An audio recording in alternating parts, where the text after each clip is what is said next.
Hitting record.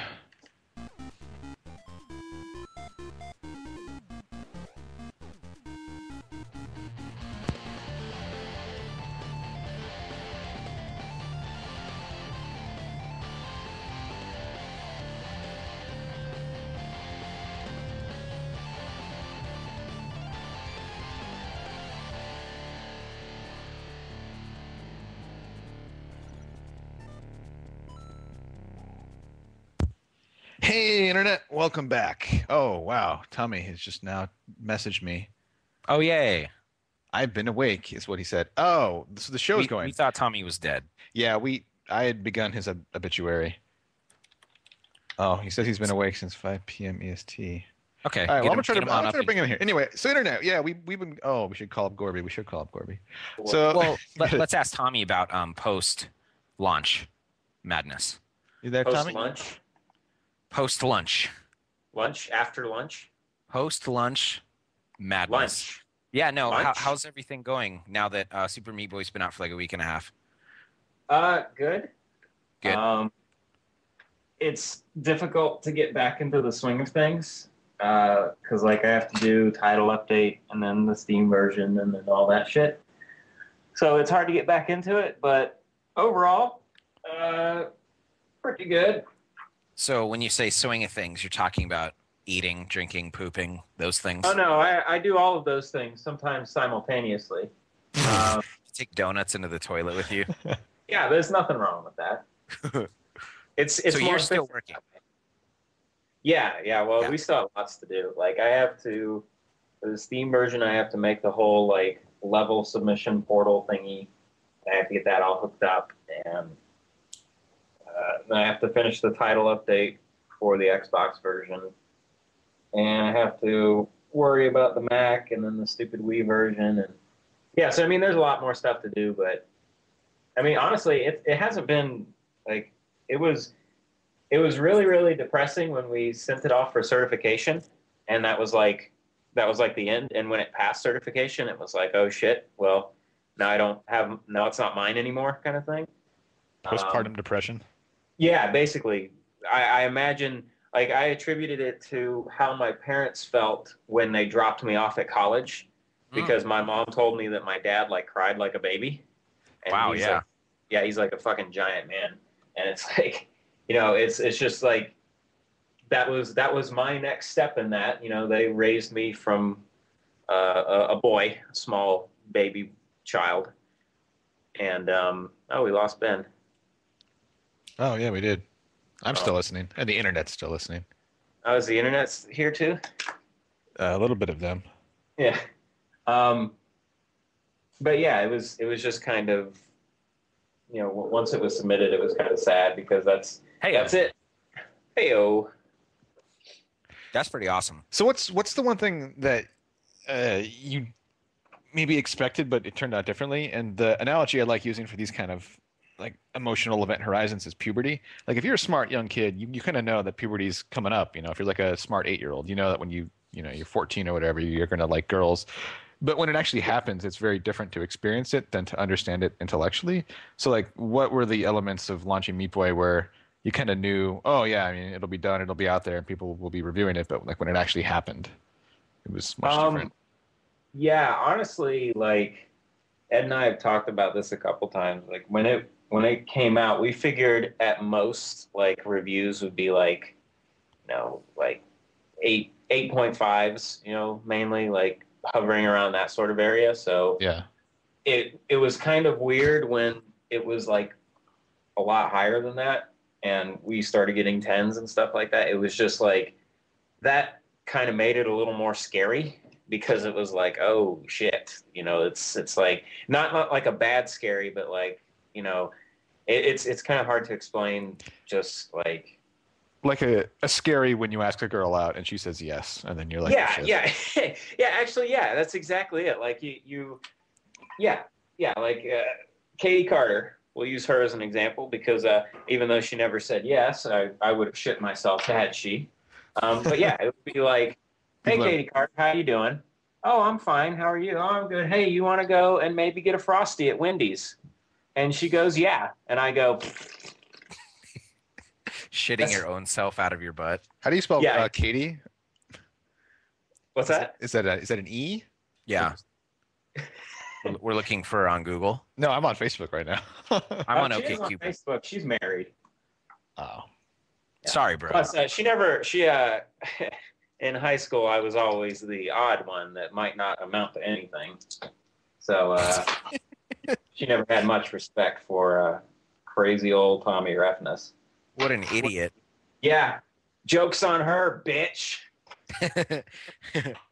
Oh. So, I was actually Sorry. talking a little bit with James and Lisanne, and we were trying to combine their name. You know, like a J. like a Yeah. Brangelina thing, but Right. if you swap either of their first letters of either name, you end up with really horrible things. Yeah. But I was talking to them about their launch day footage because they had split up, and one of them was recording you, and one of them was Yeah. recording Edmund.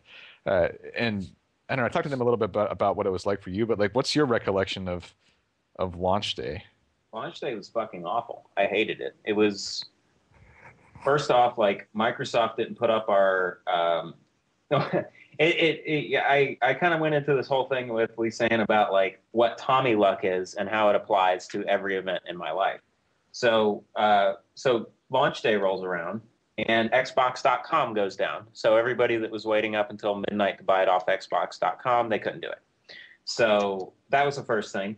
I woke up, I think at like 9 or 10 that morning after very, very little sleep, like almost no sleep. And I wake up and I look at the dash because, you know, when Comic Jumper and Hydrophobia came out, it was like all these crazy dash treatments, you know, that were like, you know, all this animated bullshit and, you know, just like, you know, kind of what they did for like every Summer of Arcade game. And I turn on the Xbox and you can't find Meat Boy anywhere. You had to dig through like the game marketplace to find it. And I was like, oh, well, that's cool. And then I go on Twitter and I just see a bunch of people bashing the game. So like my day started out where I just wanted to die in a corner by myself because nothing seemed to be going right. And then Is that on film yeah, it is on film or on digital? I guess. Yeah, it's on digital. It's on SD card somewhere. Yeah, but yeah, I can't wait to see that. It was kind of awful. I mean, it really was. Like I was pretty torn up about it because it was like, oh wow, I just busted my fucking ass, and I felt like shit for months and months because I've been working like, you know, 16 hours, 18 hours a day, and now all that hard work has come to this point where the game comes out and everything that we were promised is not delivered. And it's like, wow, that's cool. And I was like, well, I guess the game's gonna fucking fail now, but you know, it didn't. It was just that sort of reaction to, oh wow, yeah, I guess nothing in my life will actually work out well because I have the most awful luck of any human being on earth. Although probably not any human being. I mean, it can always be much, much worse. But yeah, cut yeah. to starving child in Africa. Yeah. Of course, not the worst luck of any human being, but yeah, some pretty bad luck. Yeah, I mean, first world luck. Yeah, let's call it that. Got some crazy first world bad luck. Yeah. But always, it just kind of hit all at once. I'm like, I've been crazy nervous about the launch from the very beginning, you know, like just like shitting my pants over it.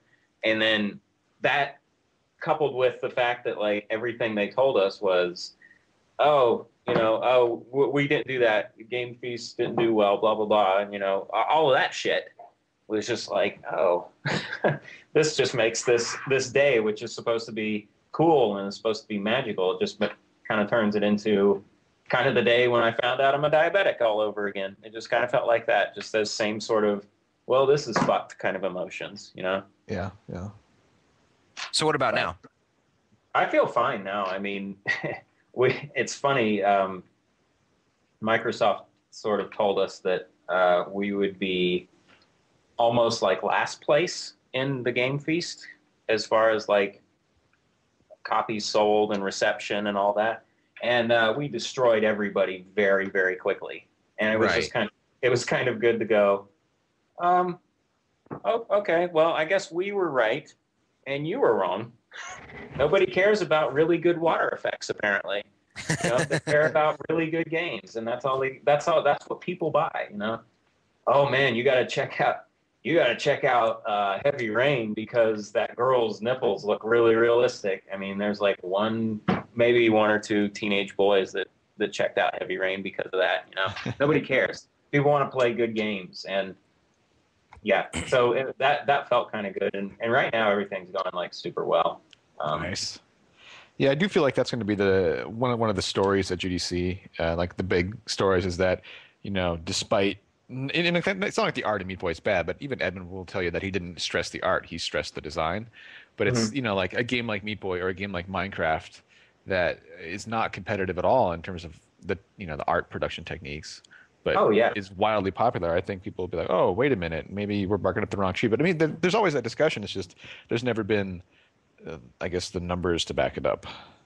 yeah. Well, it's to the point now where everything looks very very generic. I mean, I think Alex said it on his Twitter the other day. It's like it's weird when Castlevania looks like everything else. That's when you've lost some sort of specialness or something like that. I don't remember exactly what he said, but it's true. Everything looks like everything else. Castlevania looks and plays like God of War. Bayonetta looks like this. All these games sort of look alike, and they all have very very similar feels. And I mean, a lot of people disagree with me, but I think the gameplay in all of these games is really kind of bad and very very recycled.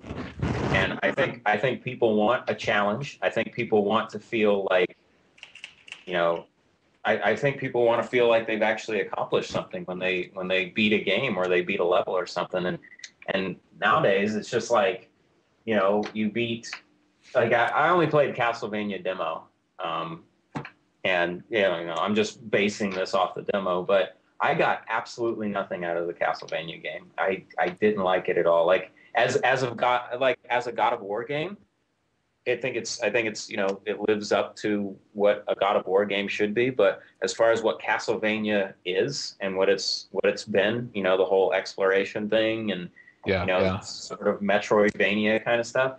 I didn't get that at all, and I didn't see where that actually comes into the game. I don't know because I haven't played the full game, but they've done it with Castlevania. Now they've done it with uh, Metroid, like Other Yeah. M. It took all of the good things out of Other M or out of Metroid and made Other M. It's like never once was I playing Super Metroid and go, wonder what Samus was like before all this. I wonder what she feels when she goes home. What's it like to be Samus? No, I was always like, wow, this is a kick-ass warrior chick that's gonna go find all these badass items and blow fucking aliens up. That's what made Metroid awesome. Yeah, I actually just pasted an image that Alec had on his Twitter today, but it was like level design 1993 versus today, and it has what looks like a Doom level, with these complicated things to explore, and then if you compare that to like Modern Warfare 2 or whatever, where it's basically a rail, you just run down Yeah. the alley and then some shit happens, and then you run down the other alley and some shit happens, and it's kind of the same thing. It's like all this the essence of some of these older genres and older types of games has been destroyed and replaced with these sort of I guess storytelling type elements as the Yeah, I mean, focus. it's weird. It's like, you know, all game developers are nerds. That is not a generalization. That's a fact. We're all nerds. We all, but like the higher up nerds, they all want to be Hollywood. So they spend $20 million to make a game that's basically just a movie. Like I love Metal Gear 4. That would have been a really cool 6-part series on Showtime though, and I think I would have gotten the exact same thing out of it. It was good for the story. It wasn't good for the gameplay at all. The controls are awful, and the game itself is not difficult. You just basically progress from one cutscene to another, and that's cool and all, but kind of, I think people miss actually playing a game and Yeah. exploring and all Oh, that cool stuff you can't do in your real life. yeah, You yeah. can't go and explore a castle, unless you live in Europe or some shit. But you can't go do that. You can watch any sort of movie that you want and just have it shown to you. But I think games are supposed to be more about the experience and not so much the story, and of course, story can play into an experience, but Yeah. it's not. Yeah, you get different experiences from movies and games, and a lot of games you get the same experience that you do from a movie.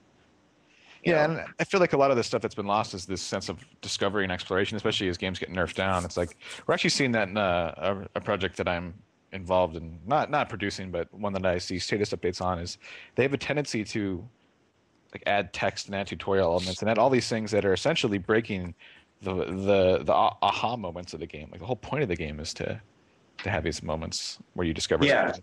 And I feel like I don't know, maybe it's just the nature of things going mass market, but it feels like all the hard and worthwhile elements of games have been diffused.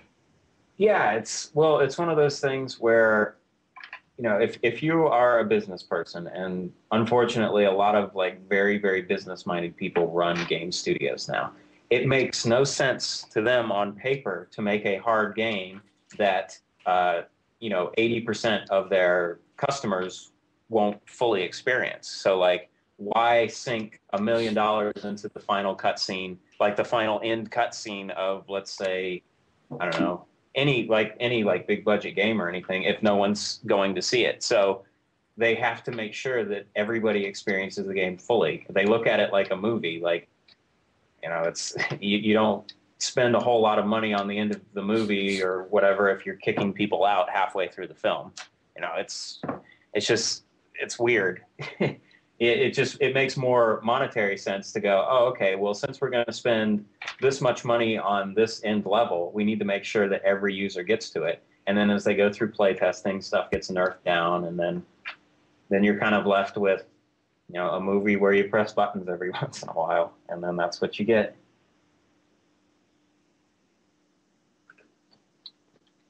Ben keeps disconnecting for some sort of horrible reason here. It's hard to have a discussion with him when he's constantly dropped. But yeah, I don't know. Games are interesting. I think part of the problem is because games are. I feel like games are less in a competitive market way back when I play games, and I'm talking like 1994 to 1998 when I was in high school and spending a lot of my time playing games. Not that I don't play games today, but I feel like there were so few games coming out, and the really good ones were few and far between. That you just played good games and that was it. But today, Modern Warfare, whatever, is competing with Bad Company, whatever, which is competing with the EA one, which is whatever. I feel like maybe when they go mass market, the tendency is going to be for gamers to play the games that are easiest and the games that kind of, I don't know, seem more fulfilling without being more fulfilling. I don't really know. I think part of it's the competitive nature going in a bad direction versus just making something that's really good and damn its accessibility. I feel like that's kind of the Meat Boy approach, but at the same time, I feel like you guys did make it accessible in a lot of the ways that you handle like the replays and the instant replayability. Yeah. I mean, there was a ton of thought that went into that because it is possible to make something challenging and make a user feel fulfilled by completing a task. You don't like all this hand holding and stuff. It just sort of cheapens everything, I think. You know? Casual games have a tendency to get unusually difficult too, but it doesn't really seem to disturb the people that play casual games. Like, I don't know. I mean, there must be enough time in between when the game teaches them and when it gets difficult. But that's like one of the, I don't know. I mean, that seems like most games. You'd know before I would, Matthew, right? Like just the difficulty of casual shit. Are you thinking casual? Casual is like PopCap casual? Game, PopCap, hidden object shit. Like in my experience, the handful I played, they seem to get just as difficult as other things, just a different kind of difficult. Yeah, and there tends to be a water slide of polish and experience. Like if you compare, like if you're trying to compete for scores on Bejeweled Blitz on Facebook, and you have people in your Facebook network that are kind of hardcore with it, it's really hard to beat their scores. But at the same time, it's not like there's this wall of frustration. It feels a little bit different from playing like a really hard, level on Meat Boy where you might be dying in the first jump. Like you're still going to be enjoying yourself. And I actually think it's kind of unsettling to play a game like that where you're trying to compete like for a 500,000 score on Blitz, and you have this sense of failing even though you're still playing the game because half the time has gone by and you're not where you should be in terms of score. And I actually think that's a really weird mode of failure in games where it's like, well, fuck it. It's like if you're playing Raptor Safari for score or something, and you like half the time is gone.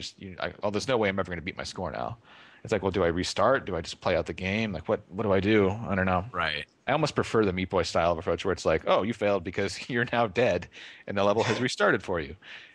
Versus, oh, well, I'm fucked. I'm never going to beat my time, but I'm 8 out of 10 minutes in or something. I don't know. It's really weird. Right. But yeah, Bejeweled 3 was actually announced recently and they released a trailer, which I thought was interesting. They're releasing it on the same day as Cataclysm. Oh, wow, Just that's really interesting. your juxtaposition.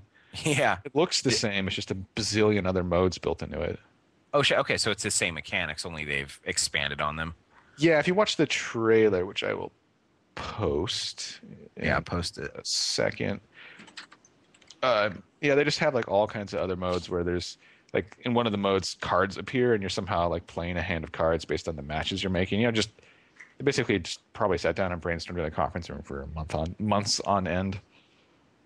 Yeah, I guess that makes sense too because it's like I'm assuming their financial goal is let's get all the exact same people who have been playing Bejeweled 1 and 2 and then a handful more. Like Yeah, I suppose they wouldn't be trying to change anything anyway. they've sold some ridiculous number of copies across all the platforms. I heard the number once. Maybe it even says at the start of this trailer. 10 years of fun. Well, it says 500 million players, but I think they're counting like free versions on Facebook and stuff. They announced it in one of their press releases. It's like, you know, we've sold and something crazy like 20 million. I forget what across all platforms. That's even if that's like I love that even if that's only halfway true, that is still so absurd compared to something like Modern Warfare, which is, you know, that's a 13 million seller and that's considered just an astronomical success. Looks like it's 50 million. That is enormous. Yeah, it's enormous, but like how many people go to, you know, Titanic or whatever? What? You know, like the Titanic the movie or some other like, you know, major hit movie. Oh, right. Well, yeah, I mean that's still kind of a given that it's still not we can't be comparing our numbers to the numbers of film. Well, sure, I'm just trying to compare it to like the numbers of like the populace at large, but Yeah. Yeah, it's still a tiny drop, unfortunately. yeah. How much is Bejeweled? Do you happen to know off the top of your head? How much is it Yeah. to buy a copy? Yeah. Well, I mean, it was $20, but I think the price points have constantly changed. I actually don't follow the casual market like I used to. Right. Uh, let's see. I'm seeing the Mac version when I go to their site, which is dumb. I don't know. Let's see what Plants vs Zombies is on their site. $20. So yeah, I think it's probably $20. And then they sold like 3 million copies in the iPhone, which is I think $3 with occasional sales. God damn. Yeah, that's amazing. Yeah, well, I don't know. I love same day as Cataclysm. That's awesome.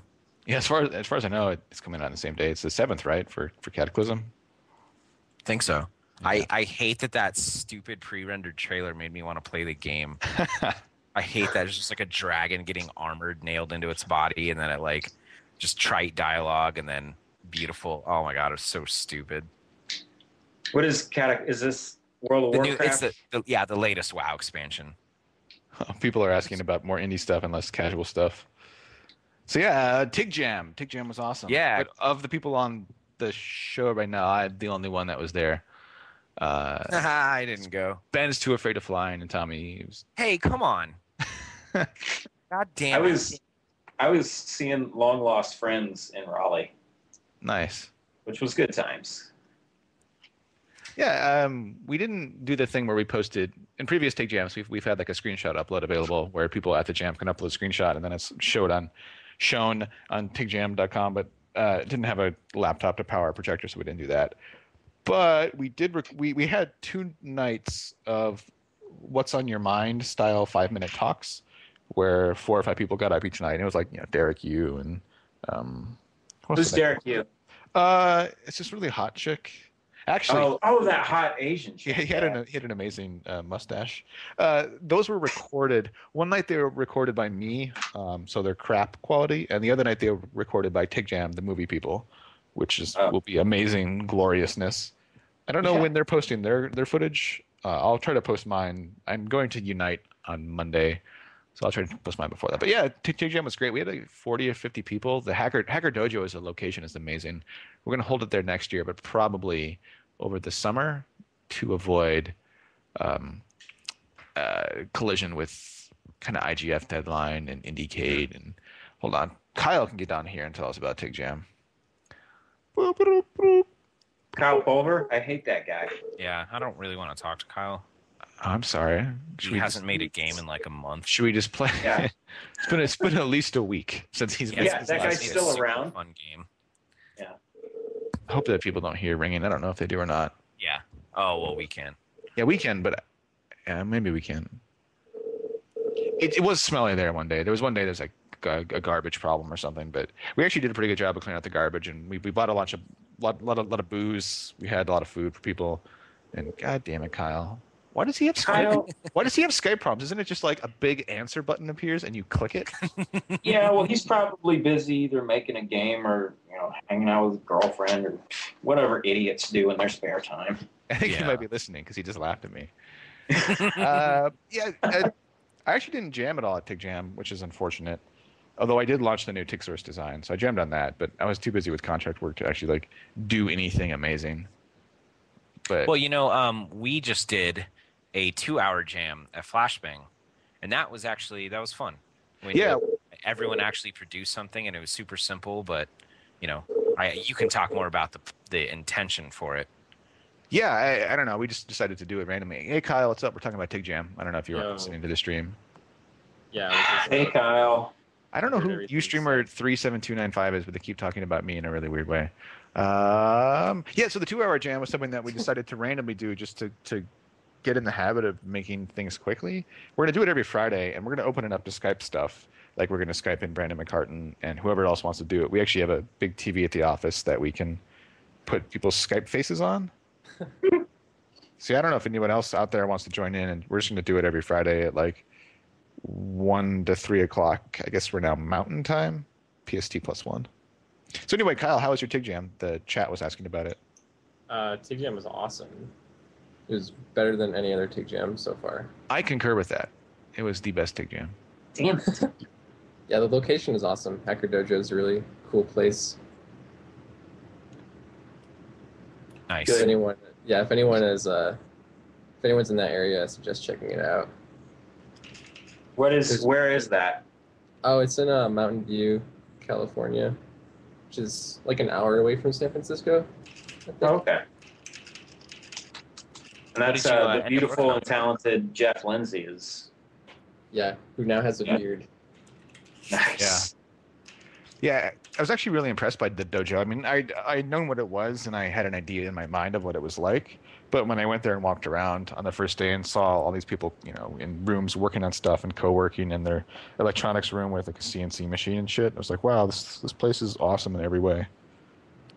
Sounds pretty awesome. Yeah, if you're in the Bay Area, you can just Google Hacker Dojo, you'll find it. But there's a way you can. I think it's just free to show up and co-work out of there, but they do have a way to become a member, which has additional benefits, and I think gets you access to the place after hours, and I think maybe a permanent spot in the rooms. I don't understand how their stuff is set up. It's fairly anarchistic, which is awesome. It's just like rearrange a room if you wanted to rearrange the room or do whatever. But yeah, the next jam will be there probably July next year, but we need to work out exact time frames for that stuff. Okay. Kyle, what'd you end up working on at the jam? At the jam, I was making like a Super Nintendo game. It's like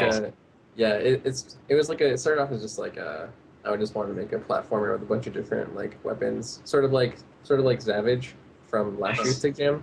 Yeah. So the first thing I implemented in it was rocket jumping, and that was like the most fun part of the game. So for the first like 2 days, I was just like working on making rocket jumping feel awesome, and then I threw some sprites and some particle effects and some parallax backgrounds into it, and I made like a 9 or 10 level sort of just like shooter game where you go around it with different guns and sometimes rocket jump across the entire map to win. Oh. Send it to me. I want to play it. Yeah, you gonna release that on the tubes? Maybe. I mean, I would have to clean it up just a little bit and then put it out there. What I want to do is sort of take a bunch of my Game Jam games that I've made in the past couple of months. There's like 3 or 4 now, and just sort of release them all at once as sort of like a small little package of sort of half-finished experimental game jam games. Nice. Nice. Yeah, I don't think I did take 1,200 photos of the jam, but I haven't actually posted any of them yet, and I probably won't be able to post them until after this next week. I haven't taken 1,200 photos of anything, like total, in my entire life. I usually shoot in bursts of like 5 or 6 photos for each like photo, just because people will be talking, and if 2 people are talking, then you have to actually just take it. It's funny how in the span of 1 second, like a person could go from looking upset to looking happy to eyes closed. It's really weird. Yeah. It's like photo bursts. See, I mean, it'll probably be maybe 80 photos. I got a lot of really good portraits of people because I bought some new glass, so I had a long zoom lens, so I could be like halfway across the room and take a really nice portrait of someone they wouldn't even notice. See, I'm glad there are people like you, because when I take a camera to any event, I take 2 pictures and then I forget that I have a camera. I rely on other people's pictures to tell the story of my existence at this place. Yeah, I made a point of doing it, A, because I had a bunch of new equipment, and B, because like Chrissy wasn't there and other people that generally take a fuck ton of photos weren't there. Okay. And as far as I know, I think I was the only person taking photos that wasn't just taking like iPhone or whatever photos. Like proper camera photos. Yeah, I mean, even like point and shoots, I didn't even see any of those. I think it was like cell phone and smartphone photos plus the shit that I got. Nice. Yeah, but I mean, I'll clean them up. I'm going to Montreal for Unite, so any Unity developers out there in Montreal, I will be seeing you, hopefully at Unite, which is Unity's conference, which is a pretty awesome conference if you work with Unity. And Is Sean totally gonna be there? Yes, he will. Awesome. I actually have something for him, but I won't tell you because he might be listening before then. Yeah, he actually shows up on Tuesday and he's talking on Wednesday, and that's jet lag. It's fucking horrible. Oh man, yeah, that's gonna be awful. That's a brutal conference. But they're actually announcing a bunch of new stuff. There's a new version that they've announced that they're announcing, but they haven't announced what is in the new version, even though they just launched 3.0 like a month ago. And they're announcing some business stuff that I'm actually not even aware of what it is. Are they do they have their like PS3 and Xbox support worked out now?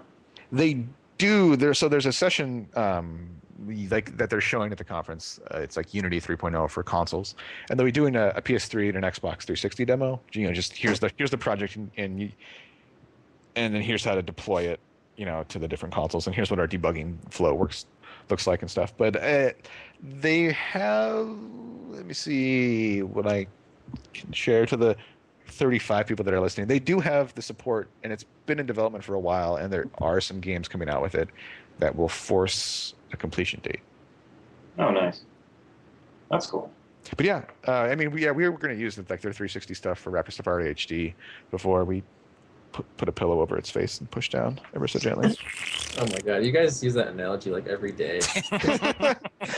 Well, It was traumatic, Kyle. I was gonna, go to the egg, but I went to Chipotle instead, so I put a pillow over it. I don't know. It's a good analogy. Yeah. Well, I don't know. What else does the chat want to hear about? Oh, so to talk briefly meta, which is really boring in the archives, but yeah, we've been off the air for like 2 months.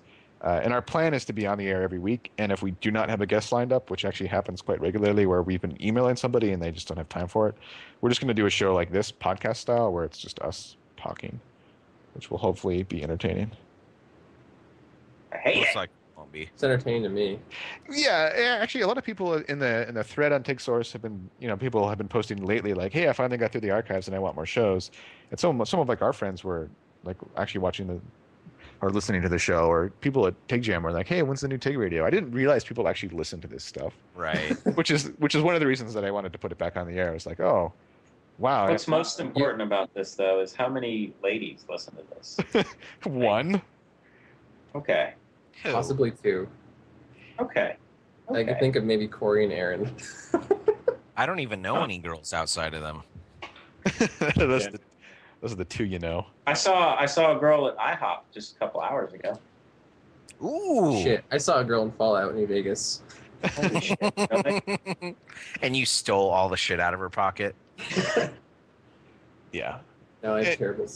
And for anybody that is going through the archives in the chat, I actually did complete a script that takes the FLV archives from Ustream and makes MP3s and renames them properly and tags them. And I'm going to plug that into the iTunes RSS format.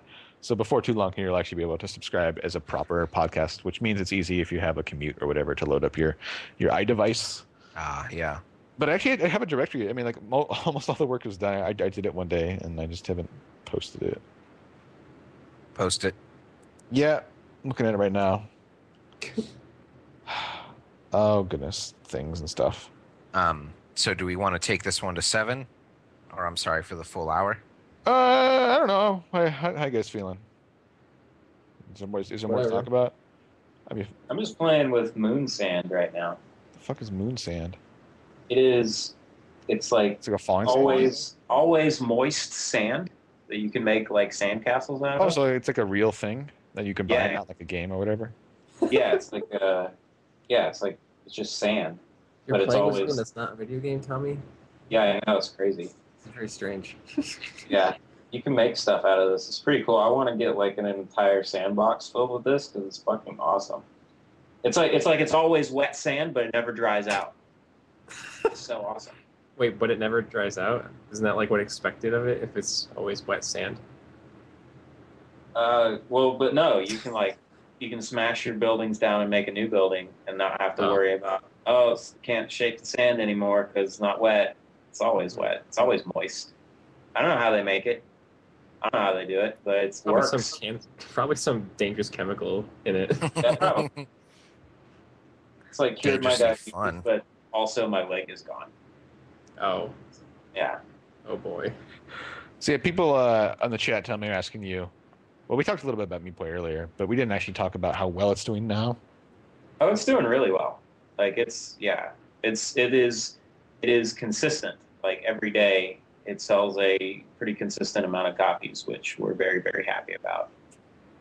So yeah, we're happy. It's doing very well now. It was just that first day was hell, but I can't control the weather. Let's talk about the clumsy controls. Yeah, there's some pretty clumsy controls in there. Yeah, For I would Tig- say the most clumsy controls I've ever played with are in Super Meat Boy. how is the Also, I have no hands. game is hard. I don't have the reflexes I once did. Or actually, part of the problem is I don't have the attention span I once did. I'll play Meat Boy and I'll like start to lose in a level, and then 10 tries later, I'm like, well, it's just on YouTube. So it's like, why am I doing this instead of watching videos of cats on YouTube? Well, you can watch Oh. videos of people playing the game on YouTube, like and Yeah. reading it and Ooh. such. There's some crazy videos out there. Speaking of cats, though, you know that they make a litter box that liquefies Insane. the poop and flushes it into the toilet? Oh yeah, It's called Cat Genie. yeah, This is the I've most seen that. awesome thing I've ever seen in my life. Nice. So yeah, people are talking about the IGF in the chat too. So yeah, IGF, there are 391 main competition entries and 280 something student. There is Oh. overlap in student and main. You can enter both, and main also includes mobile now. But roughly, I think last year we had like 500 or 600 games total, and this year I guess is a little bit more, maybe like 600, 700 total or some number like that. The judging, I'm actually not as involved with judging this year as I was in previous years. So Brandon Boyer is the new chairman, and the judging, we've talked about this in the forums and stuff, but the judging process now across all categories is the same as the Nuovo category was last year, which is to say there are still 200 judges across the board, but instead of the judges applying a numerical score to each category, like audio and technical and whatever, they just click check boxes saying, I'd like to nominate this game for consideration by the jury. And the jury, so every category now has a jury of like 10 people who are not bound by the general pool of judging work. It's just a guide. So they can see a list of all the games sorted by the number of check boxes they've had. So they could say that 20 judges think this game should be in consideration, like 15 for this, and it's just a way to guide the jury judges so they don't have to dig through 400 entries. They have like a starting point of here's the games that were popular let's start with those, and then any jury member could also be like, well, I stumbled across this game, or I heard of this game, or I think this game does something fantastic.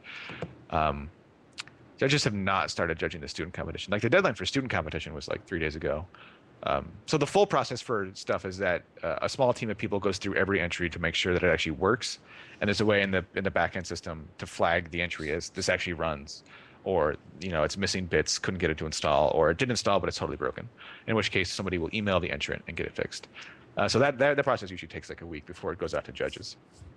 So on the upside, the jury for each category means that there's a lot of discussion about games. On the downside, it also means that there's now going to be 6 mailing lists, one for each category, and a shitload of communication, which is why Brandon Boyer is kind of basically on it full time, just because it's a huge process. So that's the big difference. It's been debated in the forums and discussed in various forums. I think it's actually a better process because it means that categories that have been contentious in the past, like technical, those actually going to be a jury of 10 people to discuss the merits, people that know what's up technically, so somebody in the same caliber as Tommy might be discussing it versus a journalist judge that will be somehow contributing to like technical. But I think so Tommy was on our list of brainstorms. I actually don't know. I accept today because I just found out that it was jury based. So Tommy, as far as I know, will be a technical judge. I'm actually, to be honest, a little bit out of the loop, partly because I'm swamped with other shit. So I couldn't tell you exactly where some of the IGF stuff is at. And partly because the system that I coded for the back end is actually, I'm not doing the coding on it this year. So it's being handled by an internal UBM tech drones. United Business Media, right? Yeah. It actually looks, we talked about this at the office the other day, but I actually looked them up when I was talking to Ron Carmel at his place once. It's just like, well, what else do they do? And if you go to their main parent website, they run like 40 or 50 conferences across every industry known to man. They run like agriculture, pharmaceutical, construction, aviation. They basically just run conferences and magazines for industries. And I mean, they completely, as far as I can tell, they completely own the game industry in terms of conferences and media. And they basically do that to other industries too. Their only employee is Simon Carlos. He is a productivity machine. Yeah. Yeah. He's a little bit less. He's like higher in like higher level now. He's basically in charge of all their properties, including Game Developers Conference, and like oversees their budgets and stuff. So he's so high in like the ladder that it's hard for him to have as much hands-on communication with us plebes as he used to. I don't know. So yeah, that's a long-winded answer to the IGF. I don't think it actually answered anything, but that's where things are at. Oh, and the other big IGF change I think we announced publicly, I'm pretty sure it was mentioned, is that feedback is no longer mandatory for judges, which means that the amount of feedback per entry will probably go down. I don't know if I like that or not. I think one of the reasons that we took it out is we felt like there was way too much focus on feedback in the past, and we feel like that's not the point. Like it's kind of like a red herring or a distraction or something. It's time spent figuring out how to get better feedback to entrants. It's not necessarily time spent having a better competition. Yeah, I think that forcing feedback can result in just stupid feedback. Yeah, like one-liner feedback that doesn't really help at all is the same as no feedback at all. Yeah. I actually, so someone in the chat, I guess we chat is archived in video, but for those that are listening on MP3s or whatever, someone pointed out that a lot of people do enter for feedback, and actually, yeah, I think people do, and actually, I think that's misguided. So I have a whole rant about this that I've ranted about before, but I think a lot of people enter the IGF because they feel like they're going to get some insight not available to them from the judges, in the same way that if you find a bunch of diamonds in your grandmother's dresser when she dies or whatever, you actually don't have laymen do not have the skills to judge diamonds. You have to take the diamonds into some guy with equipment who will scrutinize your diamonds and then tell you things that you would otherwise not have known, like, oh, the clarity is this or the color is this, and the actual grade of the diamond is, and then they'll tell you something and it happens with antiques too. There's a way to appraise these things that is not available to you, but judges don't do that. We don't have any magical insight. Like a judge will play your game, and based on their feeling of what it was like to play your game, they will assign a score. And that process is available to anybody. You know, you can post it in the feedback section of TIGSource, and people will play your game, and based on the experience of playing your game, give you their opinion, which is all judges do. Like they don't have any special training, or they don't have any special equipment. Yeah, I trained tech jury.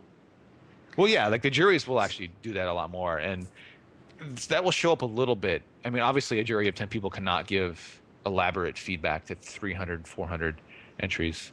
So scores per game is different this year. Last year, there were. I actually posted this in Indie Gamer. Let me just paste that. So yeah, the jury. The benefit is the jury will have a jury statement for every selection of finalists that include mentions of why it was a finalist, in the same way that we did that for Nuovo last year, including honorable mentions.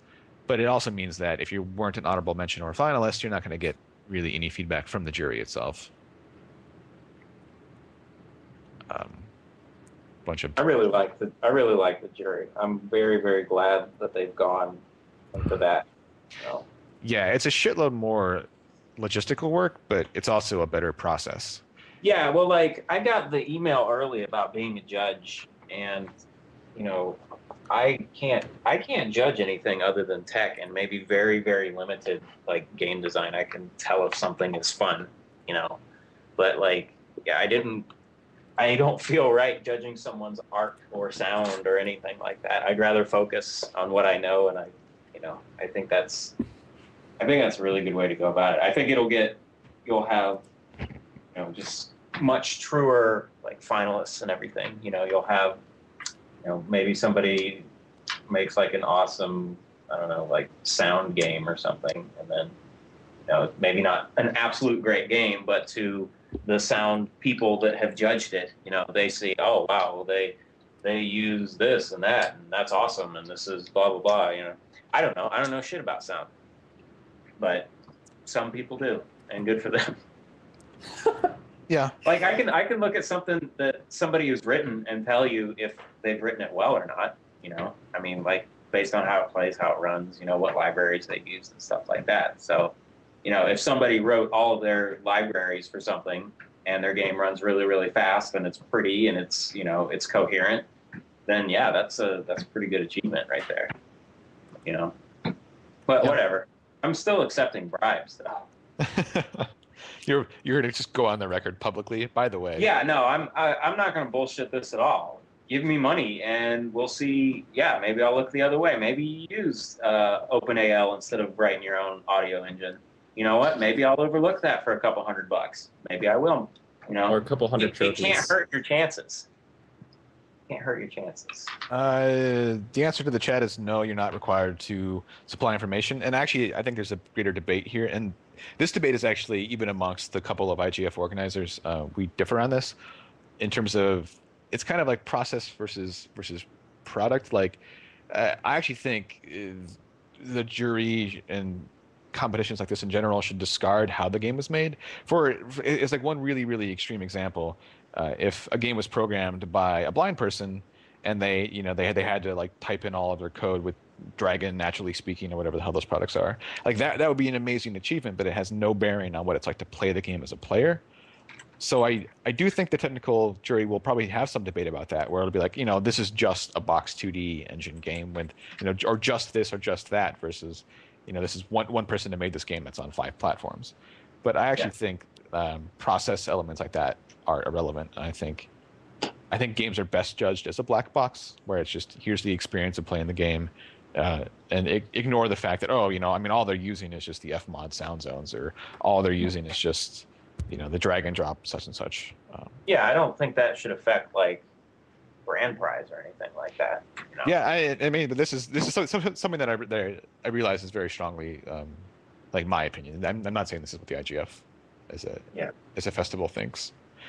Technically speaking, the IGF as a festival thinks sort of what the group think of the judges thinks. I mean, if the tech jury, and what happened last year with Nuovo is that the first couple of Nuovo discussions were, how are we going to judge this thing?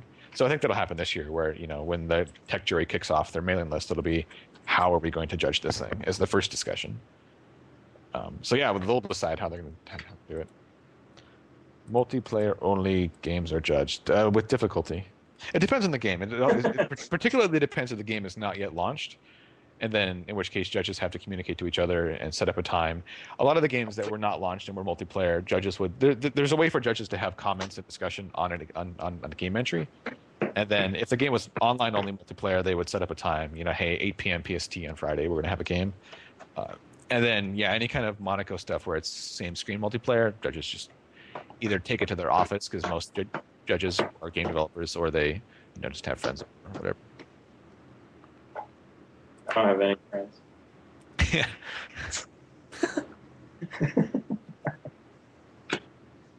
Yeah, but I mean, yeah, most judges just play it at their office, and that's what we do at Flashbang. If there's anything multiplayer, we just, hey, stop what you're doing and come play this. I just want to play Spy Party. I don't care. Spy Party was entered with internet multiplayer. He actually finished it up in time for internet multiplayer. That's all I want to play.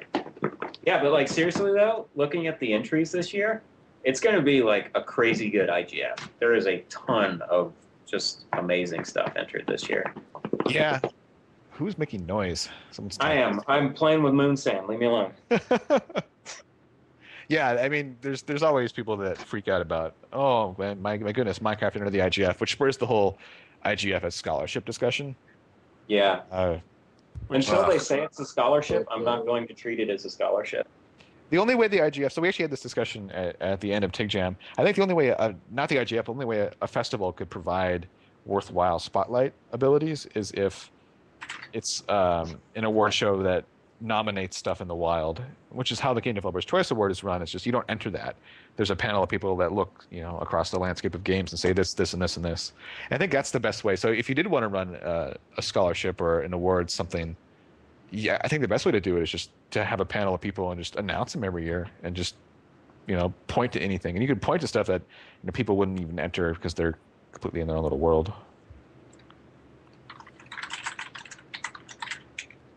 Let's see. I guess this is Bobo. It is. Bobo asked, I was one of the people that was against Pixel Junk entering. And what do I think about Minecraft? The reason I didn't want Pixel Junk entered is because they were published by Sony. Like, not fully, but still, like, published. And Minecraft is made by Notch. There's no giant company backing him or anything like that. But yeah, my opinion has actually changed about that. Like, because I actually know more about Pixel Junk, and I know that they are not like funded by Sony. And I thought that they were. I honestly thought they were like that game company where they had like a 3-game Sony deal, which is the opposite of independent. But that's why. Yeah, Minecraft. I think it's great. Minecraft is entered because if that doesn't scream indie, I don't know what does. I have no idea. So I've actually been watching the thread on TigSource about is Minecraft overexposed and the IGF should give people exposure. But actually, like my this is again my personal belief, not necessarily the IGF's statement. But I think the big indies, people that are established, should be entering the IGF because the quality of a competition is the caliber of its entrants. And if you want a competition to have more prestige, you have to have higher caliber entrants compete in it. And if you have a high quality game, if you're Adam Saltzman and Cannonball, or if you're Notch with Minecraft and you want to help the IGF, the best thing you can do is enter your game. They actually asked that question directly in the threads last year. It's like, where does the prestige of the IGF come from? And it's influenced by the fact that it's at the GDC and has an award show at the GDC. But those things are their influence is based on the fact that they attract higher caliber entrants. All those things, and you see other competitions trying to attract higher caliber entrants with like $100,000 purse and things. Yeah, $100,000 purse will do nothing to affect the prestige of the competition unless it gets high caliber entrants. So yeah, it's if you want the IGF to be better, if you want the IGF to have more power to lift up unknown teams, the best thing you can do is enter high quality games into it. The IGF should never become the games that would totally fail on their own. I also think there's a little bit of misunderstanding and sort of causality there. It's like a really good game will win the IGF because it's a really good game, and a really good game will sell really well because it's a really good game. It's not like you're a really good game, you enter the IGF and win, and then sell really well because you won the IGF. I don't know. That's my rant on that, but I don't usually post in the threads because it's just you post in the thread and you get snowed under by people that just post thousands of times a day. So this guy is saying, whoever this Ustreamer guy, he says, so if Minecraft counts as indie, would the second game they make count as indie too? Yeah. I mean, unless they got, Bethesda or something to publish it, yeah, it's going to count as indie because they self-funded it. They took on all the risk, and they have full control over what they're doing, and that's indie. I mean... Yeah, I feel like people that use indie a lot of the time should use different terms. Minecraft is no longer underground. It is surfaced in the same way that there are like underground rap artists who become mainstream rap artists. I think underground and surfaced / mainstream is a different, it's sort of orthogonal to indie or not indie. You can be underground and not indie. You can be mainstream and indie. I don't know. It's funny to me how years later and people still get so hung up on these discussions of, what is indie. Ron's actually talking about that at Migs, his Ron Carmelo, 2D Boy. His talk is like kind of moving beyond indie, and he's talking about some of the same things. Like what other words, what other kind of dichotomies and spectrums can we put down? So you're not just indie or not indie. You're more of this and less of that, and on this other spectrum, more of this and less of that. I think it's a more useful way to do it. And he's kind of making the distinction between commercial and art house, where if your goal is to make money, you can still be indie. But I mean, there are people that are definitely art house, and where all they're trying to do is to do something new, and commercial is not their first and foremost problem. And like that way, there are art house indies and art house non-indies. There's art house Tale of Tales and art house that game company, but one is indie in terms of financial structure and one is not. Mm-hmm. I don't know. But these weird. Yeah, these discussions about indie, I just, it's like, what do these discussions hope to gain? Like, what does someone who participates in one of these discussions hope to gain? Yeah. Is Ustreamer 8508 Shag? Sounds like Shag. You can use /Nick to change your name. Yeah, but yeah, let's all come together and come to a consensus as independents on what it means to be independent.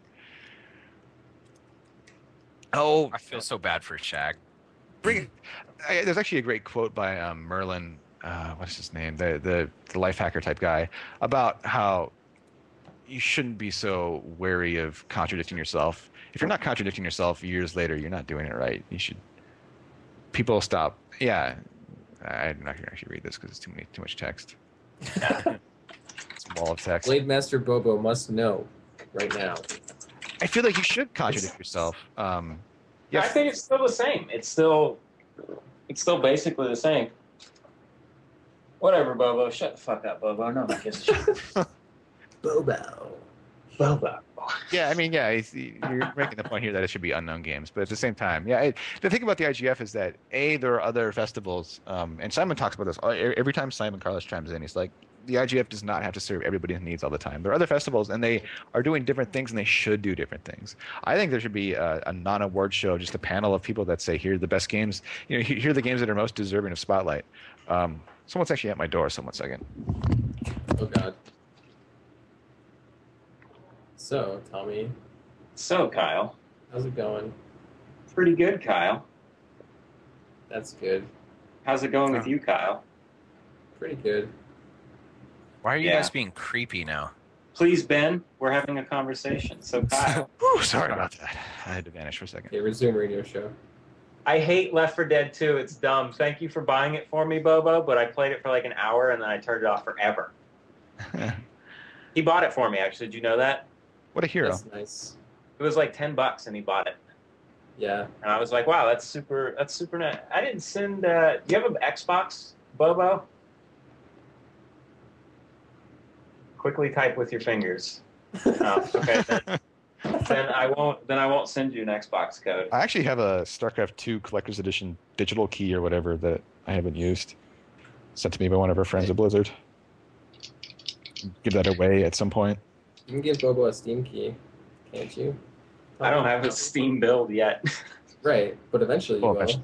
Oh yeah, of course. Yeah, I'll pay you back that way, Bobo.